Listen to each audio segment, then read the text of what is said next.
Scanning. Identity confirmed. Signal acquired. Initiating transmission.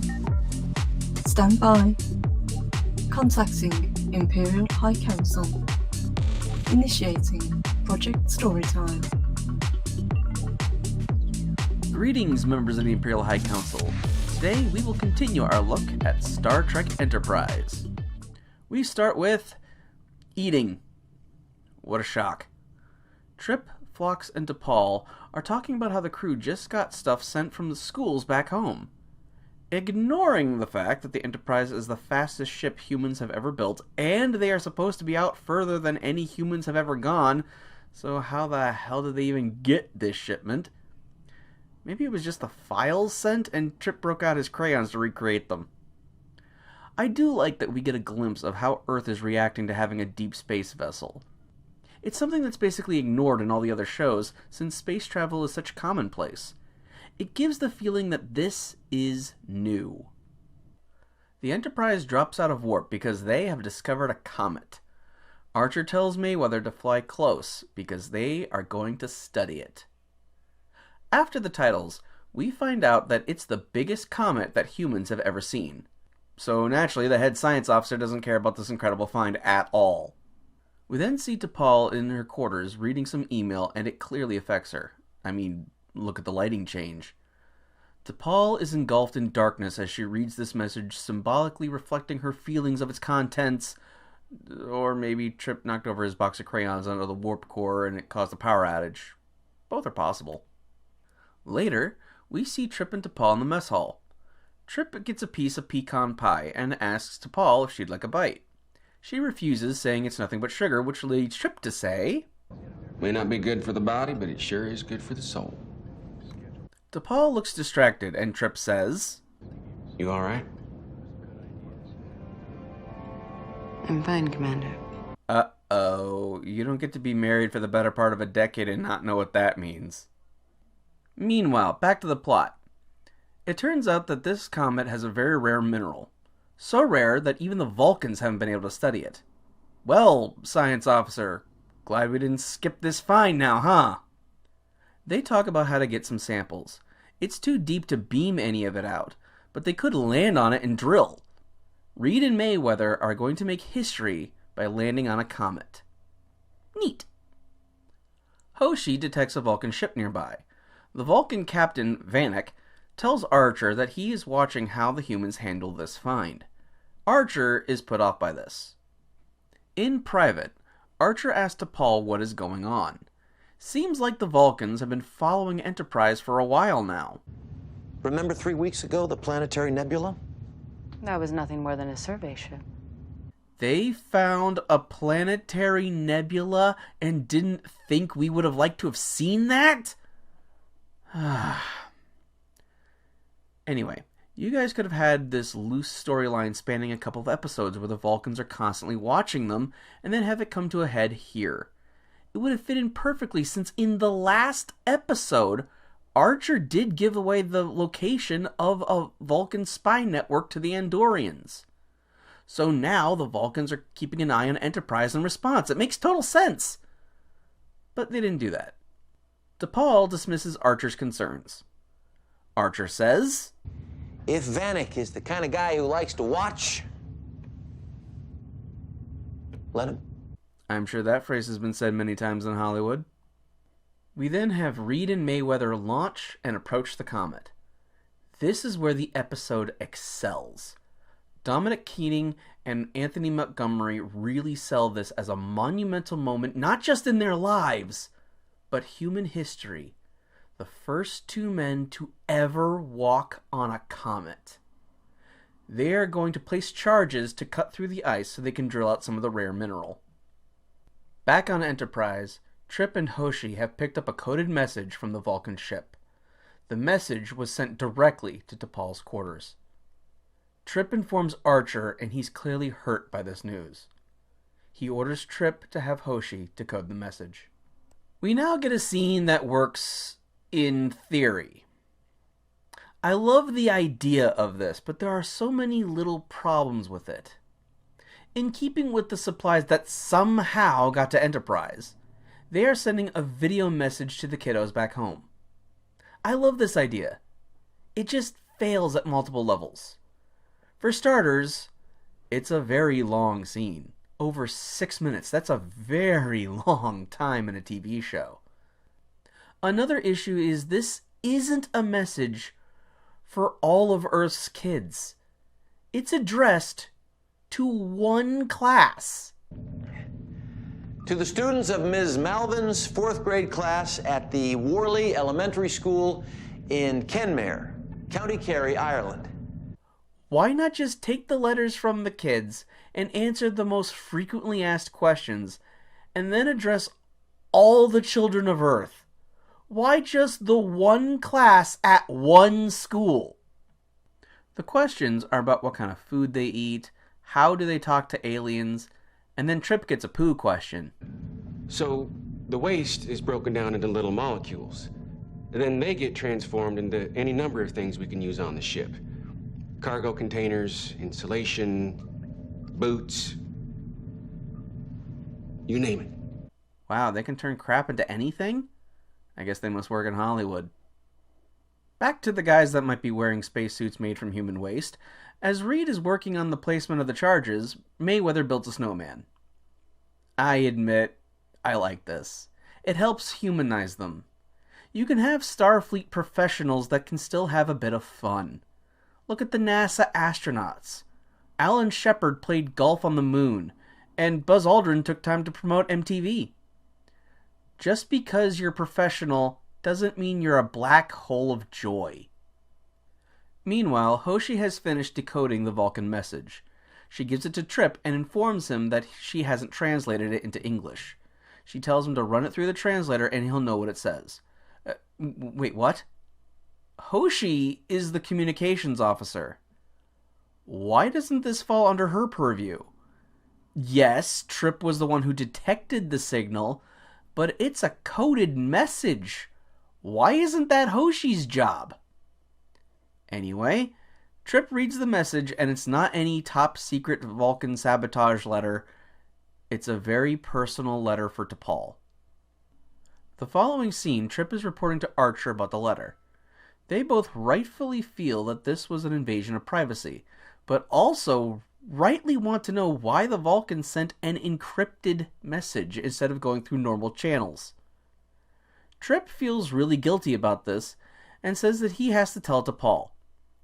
So, does he go to her quarters and go over this in private, or the mess hall where they could have a nice quiet table? Nope. Trip just heads right over to her on the bridge.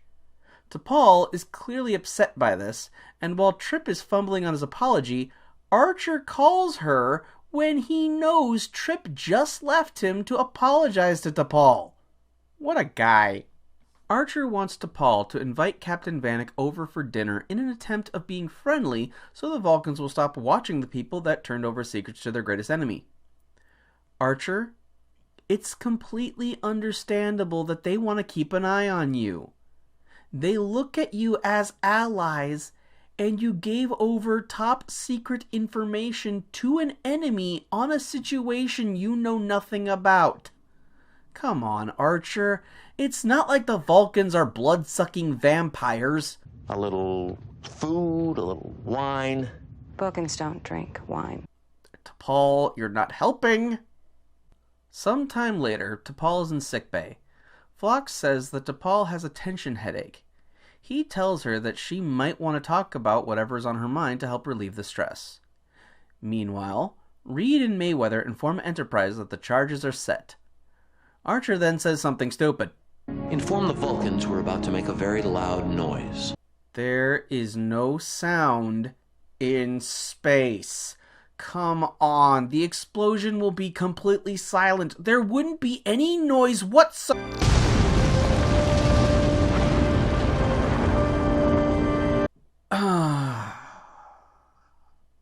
After the big kaboom, Reed and Mayweather look at the new giant hole in the ground. While Mayweather goes to get the drill, Reed, who is wearing a big, bulky, cumbersome spacesuit, just starts rock climbing an ice wall. No gear whatsoever. What a great idea. It's not like the slightest fall could cause a suit puncture leading to death or anything. Just climb that bad boy. Back on Enterprise, my dinner with Vanek isn't going so well. He's not eating his meal, and he's not engaging in the conversation, as Archer just keeps rambling. Can't really say I blame him on that last point. Archer is trying to break the ice, as it were. Get the episode title now? But Archer's frustrations with the Vulcans are starting to come through. How long do you plan on spying on us? Man, it's like the Vulcans don't trust you, Archer. What could you have possibly done to give them reason to mistrust you? No, I won't let it go how stupid Archer is sometimes. Either way, Captain Vanek takes his leave. Back on the bridge, Hoshi informs Archer that the blast has caused the rotation of the comet to speed up. In 2 hours, the side of the comet with Reed and Mayweather will be facing the sun, and the temperature will rise quickly. Archer tells them to hurry up. Into Paul's quarters, Trip enters, and she mentions that Phlox said that she'd have a better time sleeping if she got whatever it is off of her chest to someone she trusts. Since Trip has already read the letter, T'Pol wants to talk to him so fewer people will know about it. I admit I kind of like that bit. She doesn't trust Trip, but since he knows, might as well talk with him. We, as the audience, finally get to know what this is about. Vulcans have arranged marriages, and it's time for T'Pol to get hitched. If she doesn't leave Enterprise, the wedding will be cancelled. T'Pol requested a delay to remain on Enterprise, and it was refused. She is now faced with trying to figure out what to do between her posting on Enterprise and her duty to her people's heritage.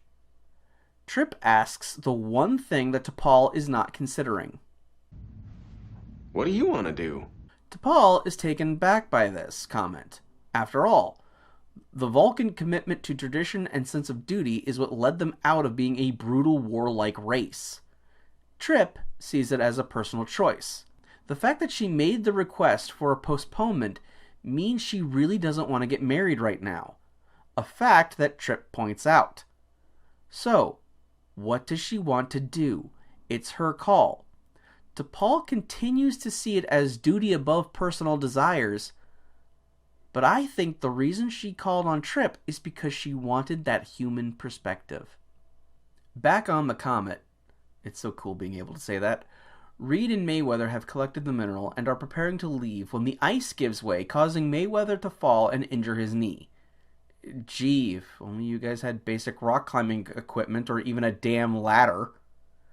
Reed helps Mayweather get back to the shuttle, but the comet has turned. They are now facing the sun, and the ice is beginning to crack. Dun, dun, dun. I'm just going to ignore the fact that they are hearing the ice crack. They make it back to the shuttle. As the shuttle is getting ready to launch, the ice cracks beneath it, causing it to fall. Enterprise tells them to stand by. They're going to use the grappler to get them out of the chasm they fell down. While Enterprise is getting itself into position, Captain Vanek contacts them that they are standing by ready to assist. Enterprise fires the grappler, and one makes contact with the shuttle and the other misses. Instead of trying to get up another shot so that they can get both on there, Archer says, good enough. However, the rare mineral that they found is interfering with the magnetic locks, and man, I hope Reed and Mayweather are getting workman's comp for all this. Somehow, during all of this, the comet's rotation is taking them back out of the sun, which will cause everything to refreeze. T'Pol mentions that the Vulcan ship has a tractor beam, and it would not be affected by the minerals that were messing up the maglock. Archer wants to do it themselves. Archer, are you really willing to risk the lives of your crew for your own ego? T'Pol rightfully calls him out on this. She knows just what will push his buttons. She points out that the Vulcans are expecting the Enterprise to not ask for help, even if it means the lives of their crew.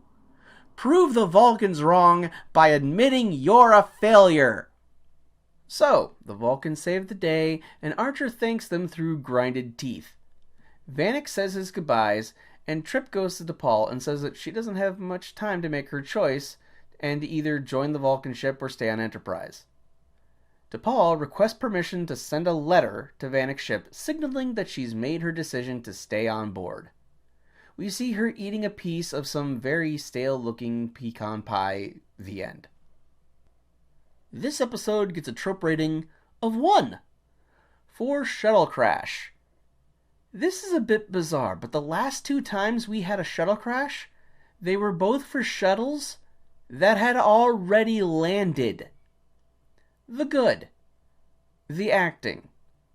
The acting is always top-notch. Jolene Ballock did a great job of conveying annoyance with Trip, concern about her future, and seeking advice, all without showing emotion. Connor Trinneer also did a good job as someone who doesn't fully understand someone else's culture, but is trying to give them advice nonetheless. Also, Anthony Montgomery and Dominic Caning as people with just this wide-eyed wonder of looking at something that has never been done before, walking on a comet. Exploration. They remembered that exploration is what this show was supposed to be focused on. Comets. I like that we had a comet. Comets are just cool. The bad. Weak story. The story is kind of weak, but it's fine in this case. The episode isn't really about the comet, it's about how T'Pol fits in with her people. The Vulcans don't act very logical in this. For a race best known for logic, they sure act illogical. Why did Vanek head over to Enterprise for dinner when he had already eaten? The humans don't have much interest for him. Why did he agree to head over to the ship at all? Why did the Vulcans send a message in code instead of through normal channels? Overall, I'd say that while this episode does have some problems, they are overshadowed by the compelling character story going on with T'Pol. Keeping us in the dark about the message she got for as long as they did was a great move. It kept us wondering what was the message, but still having an answer to that question. In other words, no mystery box storytelling. I'd say that this is the first episode of Enterprise that is a good episode. I should also point out that this was the first episode of the show not written by its creators, Rick Berman and Brennan Braga. Take that for what you will. Overall, a good peek into T'Pol as a character and a fun little story. Computer, save file and end transmission.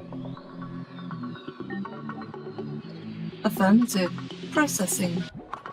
Terminating transmission. Ending communication.